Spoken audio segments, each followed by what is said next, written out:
15 सितंबर नज़दीक आ रही है, जो कि आखिरी तारीख है आईटीआर फाइल करने के लिए। और आज ऐसे में हम आपके लिए कुछ फाइनेंशियल टिप्स लेकर आए हैं जिससे आपका पैसा बने और बचे भी।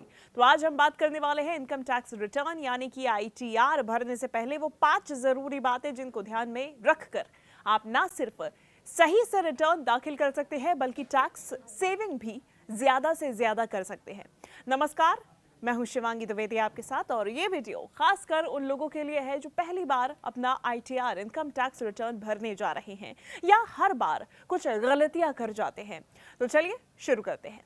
सबसे पहले जरूरी है सही टैक्स सिस्टम चुनें और सबसे पहला कदम इसमें है कि अपना टैक्स सिस्टम कैसे चुनना है। तो देखिए, भारत में इस समय 2 टैक्स सिस्टम्स लागू हैं, नया और पुराना, यानी कि ओल्ड टैक्स रिजीम और न्यू टैक्स रिजीम। तो पुराने सिस्टम में छूट और डिडक्शंस ज्यादा मिलती हैं, जैसे कि धारा 80C, 80D, 80E, ये तमाम धाराएं इसमें ज्यादा होती है। इनके तहत इंश्योरेंस, बच्चों की फीस, होम लोन सहित कई अन्य निवेशों पर छूट मिलती है। वहीं नए सिस्टम की अगर बात करें तो यहाँ पे टैक्स की दरें थोड़ी कम है, लेकिन छूट सीमित हो जाती है। और इसीलिए सबसे पहले अपने इनकम सोर्स, निवेश और खर्चों का उनको सबको देखकर इनका लेखा जोखा बनाकर ये तय करें कि कौन सा सिस्टम आपके लिए बेहतर है।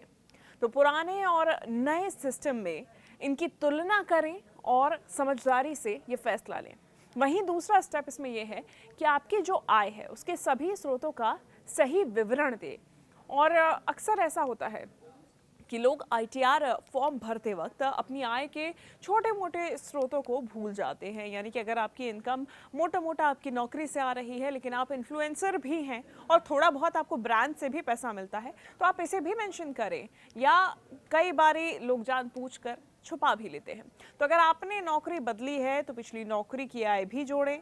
अगर बच्चों के नाम निवेश है तो उनकी आय क्लबिंग रूल्स के अनुसार टैक्सेबल होती है। अगर आप मकान के मालिक हैं तो किराए वाली या फिर खाली पड़ी प्रॉपर्टी के किराए या अनुमति किराए या फिर अनुमानित किराए को भी आपको बताना जरूरी है। अगर कोई आय टैक्स से मुक्त है, जैसे कि लॉन्ग टर्म कैपिटल गेन या फिर कुछ प्रकार के डिविडेंड्स, तो उन्हें भी सही डिस्क्लोज करें।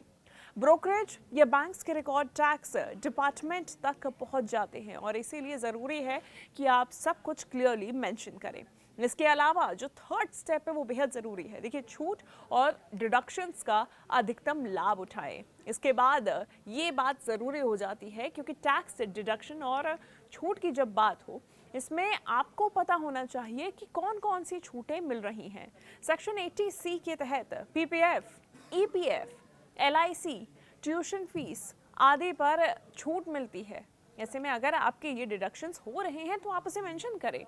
80D के तहत हेल्थ इंश्योरेंस का प्रीमियम, 80E के तहत एजुकेशन लोन का ब्याज, एचआरए और एलटीए जैसे भत्तों की भी छूट आप ज़रूर देखें और इन्हें मेंशन करें। इन डिडक्शंस और छूटों के कागजात संभाल कर रखें और सही ढंग से फॉर्म में भी भरें। सारी डिडक्शंस को एक साथ क्लब करें, जोड़ें और क्लेम करें ताकि टैक्स सेविंग ज़्यादा से ज़्यादा हो सके। देखिए, सही आईटीआर फॉर्म का चुनाव और विवरण भी उतना ही ज़्यादा ज़रूरी है। एक तरफ आईटीआर फॉर्म कई प्रकार के होते हैं, जैसे कि आईटीआर 1 जो कि सहज सैलरीड लोगों के लिए होता है, आईटीआर 2 इनमें और ज़्यादा कैपिटल गेन्स, आईटीआर 3 जो कि बिजनेस वालों के लिए होता है, आईटीआर 4 जो कि सुगम टर्नओवर पर होता है। तो अपने आय के स्रोत और खर्च के हिसाब से ही सही फॉर्म चुनना बेहद ज़रूरी है।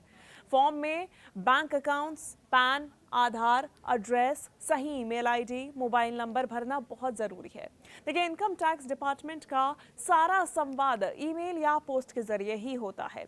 गलत या पुराना एड्रेस देने पर आपको नोटिस या फिर रिफंड में दिक्कत हो सकती है। ऐसे में ये बेहद ज़रूरी है कि आप सारी जानकारी सही और टैली करके ही भरें। इसके अलावा फॉर्म को फिल करने से पहले सभी डॉक्यूमेंट्स और विवरण जांच। अक्सर जल्दबाजी में क्या होता है कि हम जांच करना भूल जाते हैं और जो तमाम डिटेल्स मेंशन करनी है उनको टैली नहीं कर पाते हैं। ऐसे में इनकी वजह से लोग फॉर्म में कोई भी जानकारी गलत या अधूरी भर देते हैं। इससे रिटर्न रिजेक्ट भी हो सकता है या फिर टैक्स डिपार्टमेंट से आपको कोई नोटिस आ सकता है। फाइलिंग से पहले ये चेकलिस्ट ज़रूर फॉलो कर लें ताकि आपकी जो डिटेल्स है वो सही तरीके से जाए। तो सबसे पहले चेकलिस्ट में आप ध्यान रखें कि सभी इनकम सोर्स दर्ज हैं कि नहीं है, सही डिडक्शंस क्लेम किए हैं या फिर नहीं किए हैं। इसके अलावा सारे बैंक डिटेल्स, पैन, आधार, एड्रेस, ये तमाम जानकारी अपडेटेड है कि नहीं है, कहीं कोई पुरानी जानकारी तो नहीं जा रही है।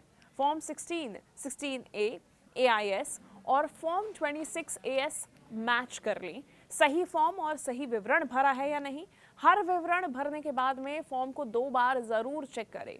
देखिए, ज़रा सी लापरवाही से लाखों की परेशानी हो सकती है, नुकसान भी हो सकता है। इसके अलावा आपके लिए कुछ बोनस टिप्स। समय पर ITR फाइल करें, इससे देखिए पेनल्टी नहीं लगती है, रिफंड भी आपको जल्दी मिल जाता है। आखिरी तारीख का इंतज़ार मत करें। अगर आपकी कुल आय टैक्स की बेसिक छूट सीमा जो कि फिलहाल 2.5 लाख रुपए है, इससे ज़्यादा है तो रिटर्न फाइल करना कंपलसरी है। रिटर्न फाइल ज़रूर करें, भले ही टैक्स आपका ज़ीरो हो, लेकिन इससे आपको लोन, वीज़ा, सरकारी स्कीम्स में काफ़ी ज़्यादा फ़ायदा मिलता है। फाइलिंग के बाद रिटर्न का एक कंफर्मेशन आता है, उसे डाउनलोड करें, अपने पास संभाल कर रखें। अगर रिफंड नहीं हुआ है तो अपने बैंक अकाउंट्स और रिटर्न स्टेटस को ऑनलाइन चेक करें। किसी प्रकार की अगर दिक्कत हो तो हेल्पलाइन नंबर से संपर्क करें। अगर उम्मीद है कि ये तमाम जानकारी आपको अगर नहीं मिल रही है या फिर किसी प्रकार की डिटेल आपको अपडेट करनी है तो आप साइट पर जाकर भी इसे चेक कर सकते हैं। तो देखिए, उम्मीद है कि ये जानकारी आपकी ITR फाइलिंग को आसान और फ़ायदेमंद बना देगी। और अगर आपको कोई कमेंट हो या फिर कोई डाउट हो तो आप इस वीडियो के नीचे ज़रूर लिख सकते हैं। शुक्रिया।